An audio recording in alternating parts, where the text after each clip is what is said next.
Market IP occupe une vingtaine de personnes dédiées purement au développement de solutions dans le domaine de la mobilité. Dans notre domaine d'activité, nous collaborons beaucoup avec des universités, avec des centres de recherche. Vous connaissez peut-être le CETIC et d'autres organisations qui nous aident également à innover, puisque la recherche et développement software constitue le corps de l'entreprise Market IP. Market IP vend essentiellement ses logiciels, ses solutions de manière indirecte via un réseau de partenaires à valeur ajoutée.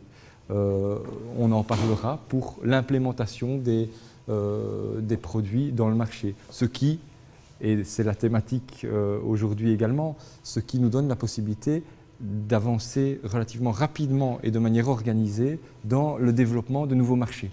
La mission de Market IP, la mission première, c'est du développement, je l'ai déjà dit, du développement de solutions dédiées à l'optimisation de la mobilité professionnelle. Ça peut être dans le domaine du transport scolaire, eh bien, une information complète des parents sur la montée et la descente de leurs enfants dans un bus, mais également la sécurisation de leurs enfants quand ils sont dans un bus. Donc la mobilité, ce n'est pas seulement du software, c'est également de la communication en temps réel avec le terrain. Donc ce qu'on appelle de la télématique. La télématique, c'est la concaténation de télécommunication et informatique. Et la vision de Market IP est de devenir, dans notre domaine de la télématique dédiée à la mobilité, un leader reconnu à l'horizon 2016. En 2001, on était des spécialistes de la cartographie. Cartographie, ça ne veut pas dire mobilité. Cartographie, c'est mettre des points sur une carte, c'est donner de l'information à un gestionnaire de réseau comme Belgacom sur où sont ces implantations dans le terrain. Voyant aussi Google Maps arriver en 2003 avec de la cartographie gratuite, on s'est dit attention, anticipons et tentons de développer une application beaucoup plus intelligente. On a développé à l'époque, en 2003, Téléfleet, qui est la concaténation de télématique et fleet management, avec la vision de se dire, OK, développons un produit qui va permettre à un fleet manager de gérer sa flotte de véhicules, de localiser ses véhicules, de localiser ses personnes. Qu'on vit de licences, des softs qu'on développe, ces revenus récurrents nous ont permis de lancer de la recherche et développement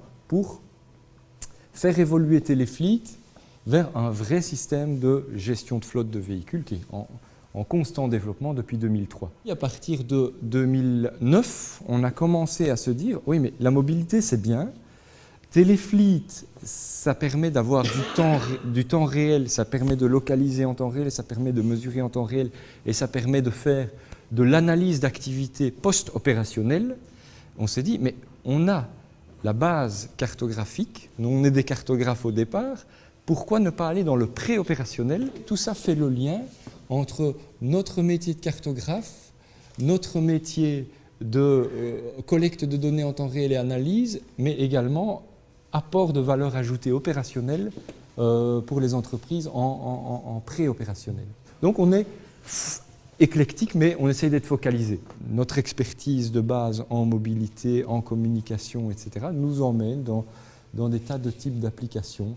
Je parlais tout à l'heure de pointage sur chantier, gestion de prestations et de mobilité dans la construction. Gestion d'objets, aujourd'hui, c'est vraiment un des credos. Donc les objets, c'est sécuriser, par exemple, de l'outillage dans la construction. Un des fléaux dans la construction, c'est le vol d'outils. Donc, équiper ces outils avec des systèmes de traçage, eh bien, c'est un des domaines intéressants pour le futur également. La présence géographique, eh bien, elle est partie de la Belgique, elle s'est étendue en France, en Suisse, au Luxembourg, en Suède, et puis après dans d'autres pays. Mais dans tous les pays, sauf en Belgique où on a 2 partenaires, on a on n'est jamais qu'un partenaire.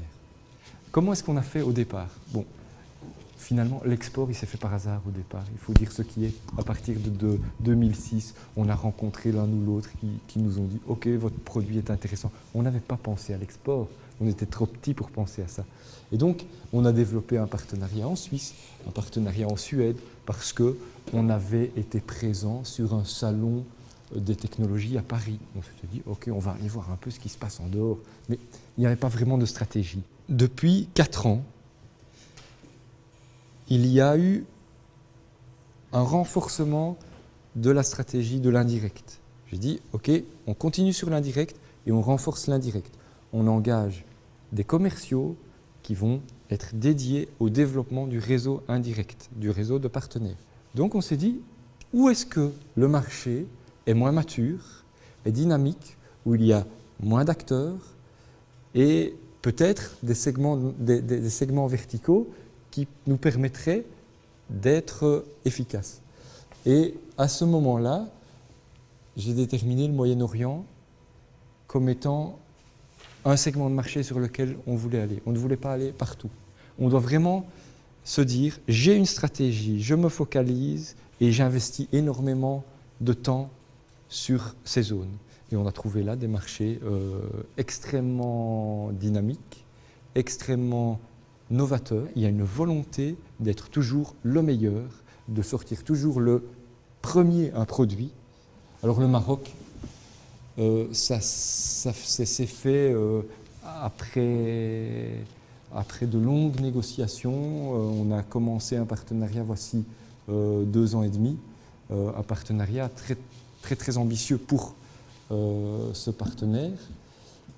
Et qui est en train de décoller à une vitesse extrêmement forte. Il y a, on va dire, 3 ans, il y avait des développeurs et moi. Donc j'avais toujours privilégié l'investissement dans les développeurs pour développer le produit. Et je me disais toujours, bah, moi j'assume le reste.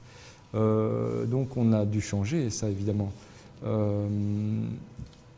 Donc on a maintenant une personne au niveau du marketing, une personne au niveau de l'administratif, donc qui fait tout l'administratif, 2 commerciaux et grosse progression l'année passée avec un directeur opérationnel. Tout le challenge maintenant, et la certification ISO 9001 était un passage déclencheur, c'est l'organisation pour développer la productivité, développer la qualité des process, la qualité des produits, la qualité du support. On a maintenant une personne qui est full-time au niveau du support. Donc on met nos pions en place. Mon obsession a toujours été de développer du produit et qu'on vive des licences de nos produits. Donc ça a été le cas dans la cartographie dès le départ. On a généré à ce moment-là des revenus récurrents, puisque tous nos produits sont des on va dire des logiciels, mais ce sont des software as a service aujourd'hui. Donc ce sont des logiciels qui sont hébergés sur nos propres serveurs et qui sont loués à nos partenaires. Dans le domaine de la télématique, dans le domaine de la cartographie à l'époque, c'était en fonction du nombre de cartes vues sur les sites web. Donc on avait intérêt que les sites web aient beaucoup de succès. C'était le cas avec ImoWeb. Donc ils nous payaient à la carte vue. Ça générait du revenu récurrent qui nous a permis d'investir dans de nouveaux produits. À partir du moment où on a développé Téléfleet, eh bien on a commencé à générer du revenu qui sont des toutes petites licences, mais par véhicule, équipé, par véhicule qui communique avec nos serveurs et qui envoie ces données. Et donc, notre credo, c'est le revenu récurrent, la location d'applications et le volume. On finance notre recherche et développement justement par le fait qu'aujourd'hui, sur le chiffre d'affaires de Market IP, environ entre 70 et 75% est récurrent. Ça nous donne une sécurité importante. On commence en début d'année en disant on a déjà 75% de notre revenu de l'année précédente assuré. Dans notre domaine et en Wallonie, on est assez bien loti au niveau des financements qu'on peut obtenir. On est fort tourné maintenant vers l'extérieur, vers hors Belgique. Alors, par exemple, on vient de faire un contrat de financement avec la Sultan Qaboos University à Oman. Donc, on va recevoir un financement du gouvernement omanais pour développer un nouveau, un nouveau système de radar embarqué dans les véhicules. Leur grand rêve, ça paraît hallucinant, hein, mais leur grand rêve, c'était de ne plus mettre de radar sur la route, mais d'équiper tous les véhicules et en fonction des excès de vitesse, d'avoir un petit rappel du conducteur. Tiens, vous conduisez trop vite, attention, ralentissez votre vitesse. Si vous ne ralentissez pas votre vitesse, dans 10 secondes, un PV sera automatiquement envoyé à la police omanaise. Ce dossier lancé par la Sultan Qaboos University, dans lequel on a été embarqué, eh bien, va recevoir des financements, mais pour un autre type d'application, mais qui est quand même lié au comportement de conduite, au développement de valeurs positives sur la route. Donc on va en faire un projet beaucoup plus intéressant. On a beaucoup recruté des ingénieurs, des développeurs informatiques. Alors on essaye d'avoir une politique de, comme je disais tout à l'heure, de recruter au niveau école. On fait faire des stages à des jeunes informaticiens de manière à créer notre réserve de recrutement. On vise la pérennité de nos équipes, donc on essaye de recruter autour de chez nous ou au sud. On doit grandir. On doit avoir la masse critique que pour dire on a un rôle à jouer dans un domaine qui est en consolidation. Donc on doit croître en volume et on doit croître en différentiel qualité, en service à valeur ajoutée. C'est la raison pour laquelle je montrais tout à l'heure, je crois, le fait qu'on développe des branches à valeur ajoutée pour des segments de marché. Ce que les gros players, les gros acteurs qui visent uniquement le volume ne font pas, ou font moins vite.